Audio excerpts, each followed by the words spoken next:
Faisons $2500 multiplié par 200. Ça fera combien? $500 000.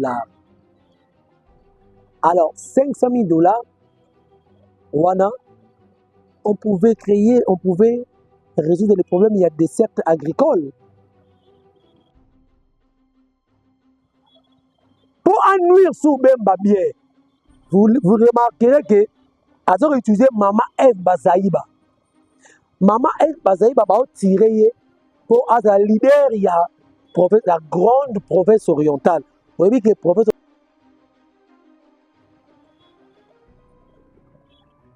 Donc, dire que vous devez quitter, c'est une menace aussi. Donc, le président Félix a menacé les membres de l'Union sacrée.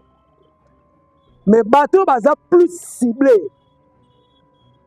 Dans le discours, il y a Bati, il y a Bemba, il y a Kamere. Parce que Bango, jusqu'à la carte de l'Union sacrée, position de Bango est zapenda clarté. Quelqu'un à gauche, l'objet a mis quelqu'un à droite. Après, je suis à gauche. Après, tu es à gauche. Non. Ou vous êtes à gauche, ou vous êtes à droite. Bomo na Mama F Bazaï ba longo MLC na lobité, vous la surprise à longo MLC pas ça les parti na yi. Bon, bazo préparer déjà leader il y a province orientale. Ni akelasi na bandako bazo liebete ba côté ka ba côté ka mai soki na kan kokolo. Mais avec $500 000, si on pouvait même donner à une femme d'un militaire qui est au front $100 et Rosalie Senghor va pleurer la fête.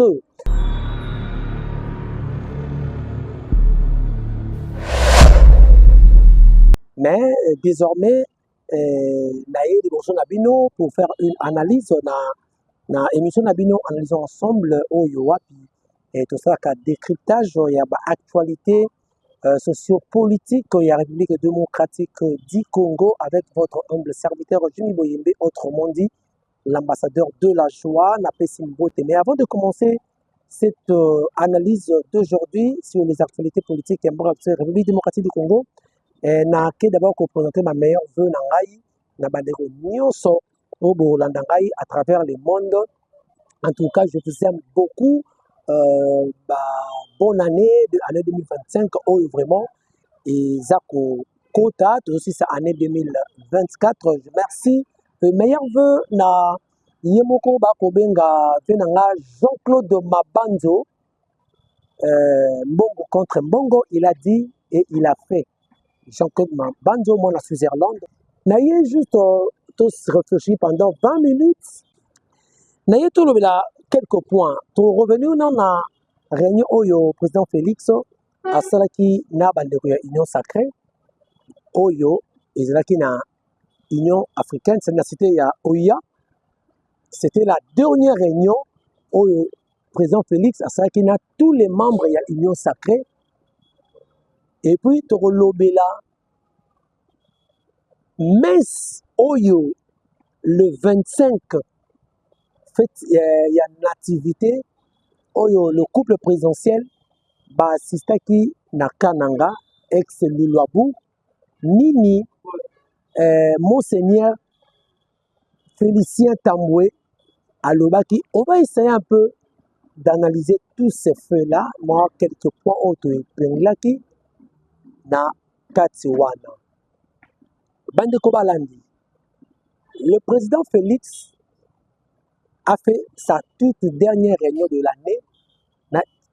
Parce que dans quelques jours, toujours en 2025, sa dernière réunion en 2024, Oyo, il a réuni tous les membres de l'Union sacrée et il a dit la cité de l'OIA. Qu'est-ce qu'il a dit? Premier point, le président Félix a l'acquis bayi député qui a coupé Sabango Badji. Bon, bah député, bah c'est la carte voilà, c'est bah membre, il y a l'Union sacrée, il y a des députés nationaux plutôt, il y a des sénateurs bah qui voilà, il y a bah DG, bah BCA, donc ça dit bah tous les membres il y a l'Union sacrée, bah ministre, bah qui voilà, il y a promettre à couper sa bango, député, jeep. C'est comme Otuna Tokotuna. Est-ce que le président Félix a zopé sa jeep ou on a député? Cela est une corruption. Topé ezali une dotation du Parlement. C'est ça la grande question. Est-ce que le président Félix a coupé sa député ezali dotation au Parlement? Topé ezali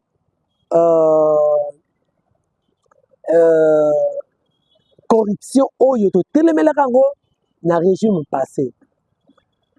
On pouvait comprendre ce que Zalaki Vital Kamerhe, qui est le président de l'Assemblée nationale, et qui a payé les députés Jeep. On comprend que Ezali, dotation du Parlement, Oyo, Bako Bandako Futengo, Bako retranché Bango, na ba émolument na Bango, chaque année, tie aussi là. Hein? Oyo aussi là, après et commis à Bango. Mais Ezali, président de l'Assemblée nationale, Ezali, président de la République, cela veut dire que Ekouta, Mbongo Kouta, na budget parlementaire, Mbongo Kouta, na institution président de la République. Oyo, Misambo, voilà. Azope Sango, na likanisini.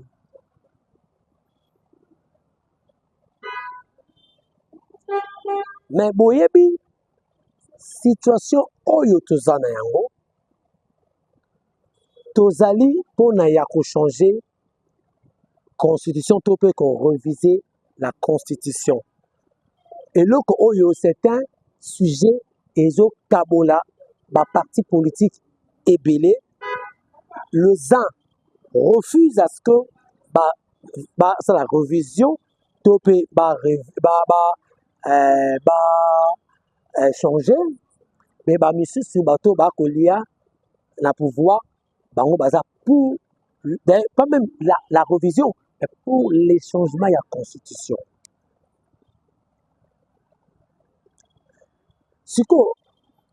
Là on peut comprendre quoi? Loko la tozali déjà na projet ya ko changer constitution oyo président Félix a initié. Mais Tozo Kenango a dit que d'abord, il faut adopté par le Parlement. Une fois, le Parlement, ils ont déjà projet adopté et que le Sénat approuvé. Les députés nationaux, le Sénat, lorsque ils kende na base de respective na vacances parlementaires, ils kende ko expliquer peuple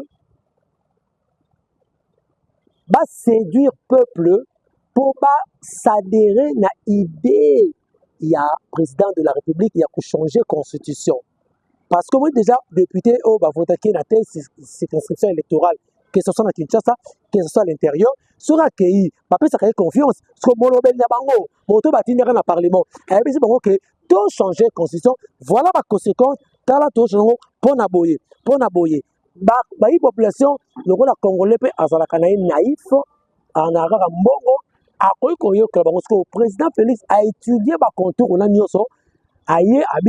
promettre c'est une corruption on sous-entend et sa corruption pour la dette morale qui est au Jeep donc faut rendre à son cerf pour convaincre la base nabiso afin que quand on a idée à projet il y a changer constitution afin que Bango va continuer toujours règne na Bango na pouvoir. Ça c'est la première réflexion à biso autocomprenez pourquoi ils ont une dotation à parlementaire et qu'on a un budget à parlementaire mais qu'on a na s'occuper na poche s'occuper na institution président de la République mais ils ont un bongo ya l'état donc on sous-entend est une corruption mais la corruption oyo biso l'air to bunisera Kabila, alors pas nous, moi je suis pas politicien, moi je suis journaliste. À l'époque, wana toyamba bateau yo bande ko bundisa. Alors qui le régime ya Kabila est basé sur la corruption. Le président Félix ne s'est pas arrêté là. Le président Félix a ouvert plusieurs fronts. Ayebi ke ezana ba journaliste ebele o ba bengi sur ba journaliste engagé.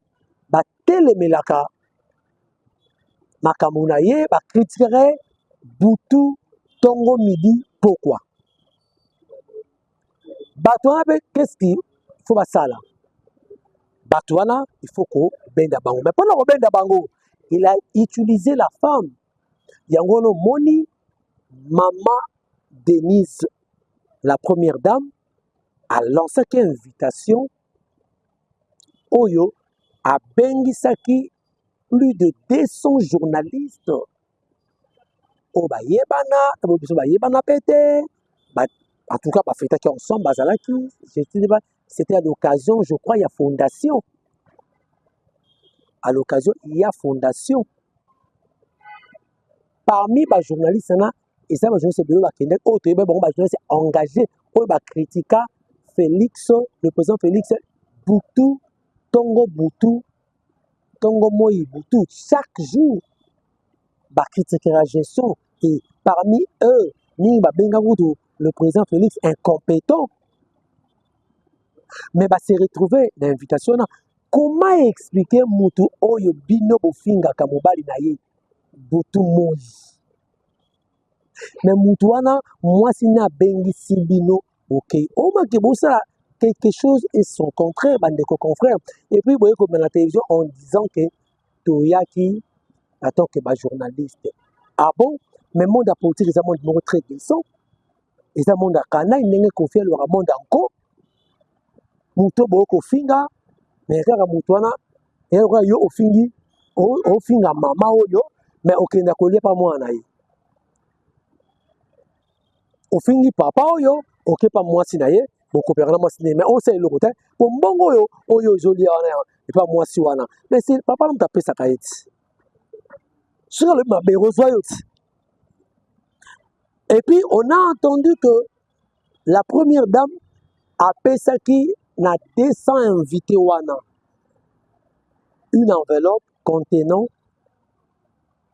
2500 $. Mais les gens là yebeli, batuka bande comme si pour longtemps à commoter. Bande aussi parce que so ba yaki na ba yebana ba juste engagé wana. Ceux qui ba juste so assez ba ceux qui ba 2500 $. Tant sous bango ils pouvaient prendre plus. Ils rose à 5000 $. Bon, ne soit bien va trahir combat. Bon, toi qui a 2500 $. Faisons 2500 $ multiplié par 200. Ça fera combien? 500 000 $. Alors, 500 000 $, wana, on pouvait résoudre les problèmes. Il y a des cercles agricoles. 500 000 $ pouvaient payer même une prime. Il y a des soldats au bassin à front. Au bassin à front. Les femmes sont restées ici. N'a pas con parfois. Baso bengalaba na nini na kelasi na bandako baso liebete bala ba côté ka bala baso ba côté ka mai soki na kankokolo. Mais avec 500 000 $, si on pouvait même donner à une femme d'un militaire qui est au front 100 $, et vous allez 5 la période ba fête et vous allez 5 mingi avec 500 000 $. Avec 500 000 $, on peut payer les cantonniers pour l'assainissement une partie à Kinshasa. Parce que l'Union européenne est venue pour les cantonniers à Kinshasa pour l'assainissement avec une boutade. 10 $ par jour. Alors avec 500 000 $, vous payerez combien de cantonniers au Bassak à venir? On pouvait assainir Kinshasa. 500 000 $, on peut mettre ça pour la formation de la jeunesse. Et j'aurais appris que même bourse, excellence, il y a fondation, il y a Maman Denise, et quand on a un budget, il y a l'État. j'aurais appris. Mais ce que ça bongo. Donc, fondation, il y a un match, c'est comme une institution. Mais bon, ça, la bourse excellence, il y a au détriment, il y a bourse nationale. Au gazon EPST, au gazon SU, enseignement supérieur. Mais, vous confiez dans une ONG, dans une ASBEL, dans une fondation, parce que c'est une ASBEL. Est-ce que cela est normal? Avec 500 000 $, on peut construire des écoles, même dans le territoire. Il y a Madimba. Chose qui n'a pas été faite. Mais vous prenez 500 000 $, vous donnez à un groupe de gens. Par là, nous comprenons que ça va front Oyo. Le président Félix Afourola qui c'est une, on sous-entend une corruption pour prendre en otage. Je ne sais pas monoko, ou bachaka panzi bikolo que babunisaka régime. Ce qui veut bango pe baye na con, lié déjà parce que on sont les là sous pandakala. On zate, ah oui, on est sous pandakala. Vous n'aurez plus le temps de dire le mal. Vous n'aurez plus le temps de dénoncer les mots. Bon, ça, la société. Parce que beaucoup de culpabilité. Bolier, deux de Barala Kinshasa, Bolier, sous Pandakala. Donc, vous ne serez plus crédible. Vous ne serez plus modèle au bateau Bandaromona. Parce que, vous ne verrez jamais dans le pays, il y a Europe, quelqu'un à gauche, l'autre quelqu'un à droite. Après, ils à gauche, après, ils sont à gauche. Non! Ou soit vous êtes à gauche, ou soit vous êtes à droite. Donc, c'est malheureux. C'est très, très malheureux. Donc, on sous-entend que la corruption est ça qu'on continue. Si quoi, pour le président Félix, à l'obéli, membre de l'Union sacrée, que Mouto Aza d'accord que naïe, c'est-à-dire na projet naïe, la porte est grandement ouverte à quitter l'Union sacrée. Monsieur le Président, excusez-moi, parfois les conseillers n'ont pas bien réfléchi dans le discours wana. Mais les députés bazawana, qu'ils soient d'accord ou pas nayo, les manifestants aussi côté.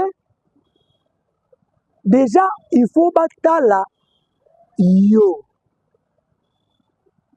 pour promettre bango badji. L'air bakozwa badji plé. C'est en ce moment, les bakolaksa ba vrai face na bango ba plan B. Bakolaksa aussi côté, bakozwa des jeep. Ils sont d'accord, attends bakene ko sa population, un jour ils vont revenir, bakitoza d'accord te bakolongwa na mwana. Mais siko bakolongwa te. Ils vont jouer le malin.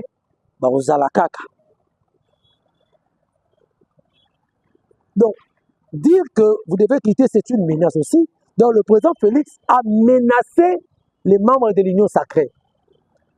Mais bateau baza plus ciblé. Dans le discours wana, il y a Bati, il y a Bemba, il y a Kamere, parce que bango jusqu'à la carte de l'Union sacrée, position de bango est zapenda clarté. Et zapenda clarté. Même récemment, Bemba a fait une intervention. À cette intervention, a dit qu'il est d'accord pour la révision, mais pas pour le changement. Mais la deuxième proposition indépendante, déjà, mais Zawana, ça contredit la première proposition. Mais et bétité. Et nous relaxons. Bemba quelque part, alors position Wana, ça n'avait pas plu au président Félix. Au moni même, toi analyser, Lelo Bemba c'était un grand leader dans le Grand Équateur. Bemba était un grand leader dans le Grand Équateur. Mais Lelo Bemba est en train d'être piétiné. Babimi Selier, on est en train de fabriquer un leader du Grand Équateur, Guy Luando. À ce moment donc Bemba est en train d'être tiré en bas, bazo poussé en haut, Guy Luando, pour préparer un leader du lobby du Grand Équateur. Parce que quelque part, on n'est plus d'accord avec Bemba. Mais le autre qui présente Félix avec ses 33% Salaki. Parce qu'il avait joué dans l'élection géostratégique. Il avait utilisé les gens du coin. Il a utilisé Bemba pour le Grand Équateur. Il a utilisé Kamere pour le Grand Kivu. Il a utilisé les Bati pour Sud Kivu. Donc, Grand Kivu a utilisé Bangona pour le centre. Il a utilisé Kike Mulumba. Il a utilisé Vemboso. Grand Bandundu. Na niveau centré à Kasai lui-même, Azakiwana, Kinshasa lui-même aussi, Congo central, a utilisé la grâce Bilolo wana, Badine Boudimbu, c'est ma na bango. Il n'a pas de résultat. Donc il a joué dans l'élection géostratégique. Mais le Bemba là-haut, même qui est au Équateur, Bemba fait même des déclarations, il y a qui K.O. Katumbi, il y a qui en gros, la dernière minute. Mais le Bemba est en train d'être tiré en bas.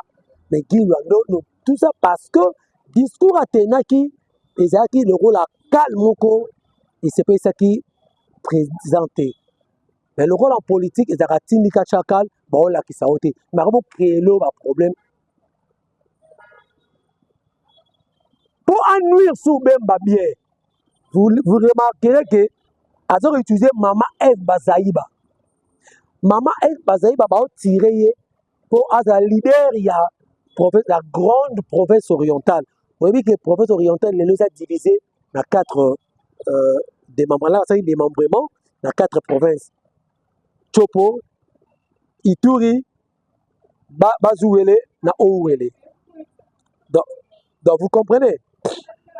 Donc, Baza, pour créer les leaders à Kunapo, lobby. Ne soyez pas surpris en 2028, Bomo na Mama F. Bazaïb a longo MLC dans le bité. Vous avez la surprise, à longo MLC pas ça les partis là. Pour Bazo préparer déjà leader il y a province orientale, grande province orientale. Mama F. Bazaïba. Bon, remarquez on a image Oyo.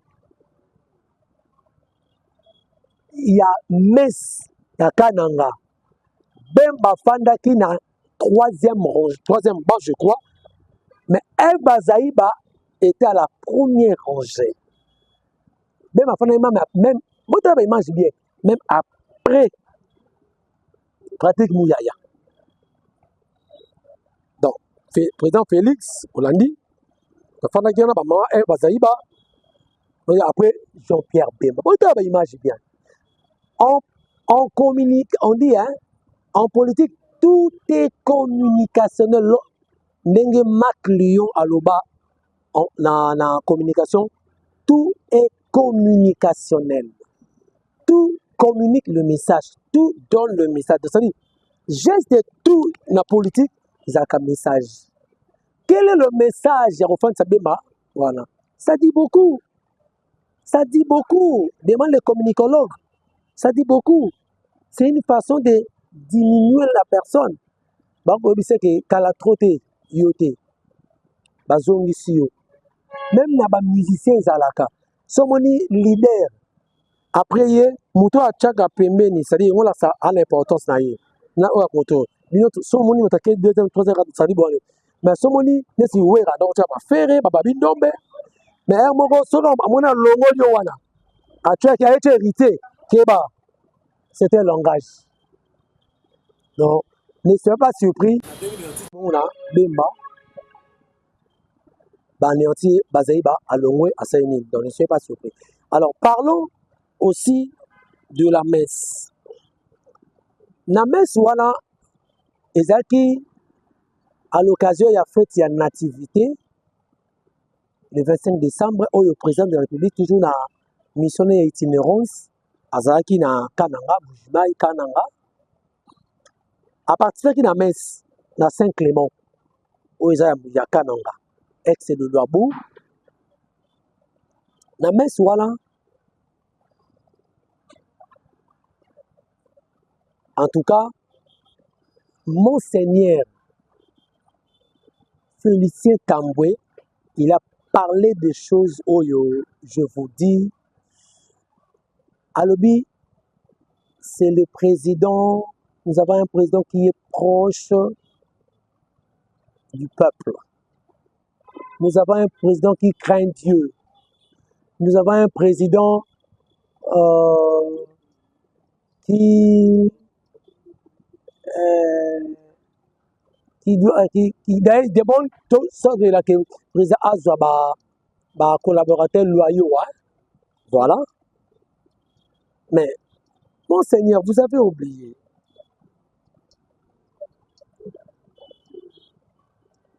Qu'est-ce que vous attendez par être proche du peuple? Ou soit vous avez fait au Meliwana pour faire pleurer au président, je ne sais pas. Vous pensez que si Kardinal Maloul était vivant, il allait dire ce que vous dites là? Lipa oya Kabila tikaka 200 francs. Lipa ya mama poto. On va venir impact. Les lots à 400 francs. C'est ça être proche du peuple.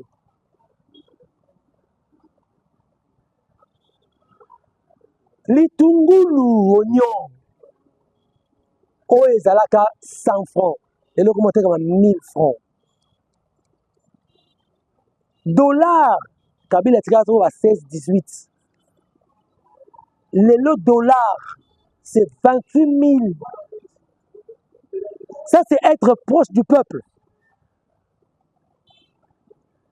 Transport les lots, chacun a point. Ça, c'est être proche du peuple.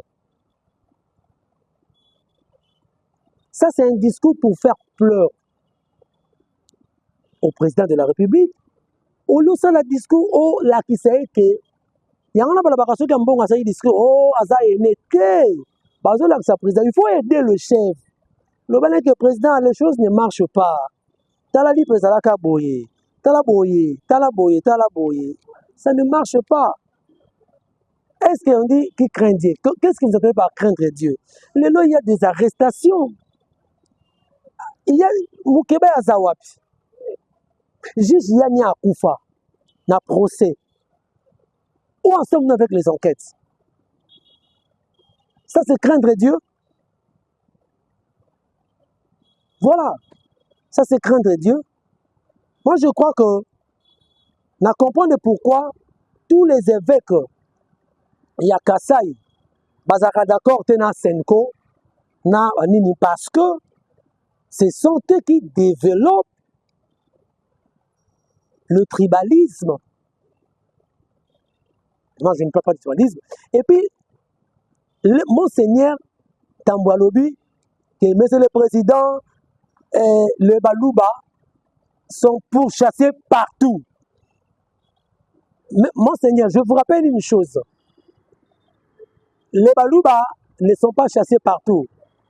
Et Bimaka Namunokoya Kabuya. Kabuya avait dit que Balouba, bosa la bosoni, la matière politique. Bozo Kendeko, service soni partout. Mais c'est ça. Il y a une cause, ce n'est même pas le tribalisme. Et ça, c'est pas tout le Balouba. Mobutu avait dit papa bon, moko, école bon, moko, famille bon, moko. C'est-à-dire, et les Balouba, et les Bangala, et les Swahili, et les Bakongo, nous sommes tous des Congolais. Moi, ma femme, Azam Louba. Donc, on n'a pas de problème avec la tribu Louba. Non, il n'y a pas de problème. Mais moi, ne peut pas parler de ça, chers amis. Quand il parle de les Balouba sont pourchassés partout. Non. Non. Donc, il ne faut pas venir avec des discours, il y a flatterie. Il fallait bien parler. Voilà, merci, madame, monsieur. Toko Zonasuka, C'est juste là pour vous faire une petite analyse par rapport à l'actualité politique. Yambo Kanabiso. Merci Nabandeko Bolandi Biso, vous abonnez massivement à la chaîne Nabino, vous ne serez jamais dessus.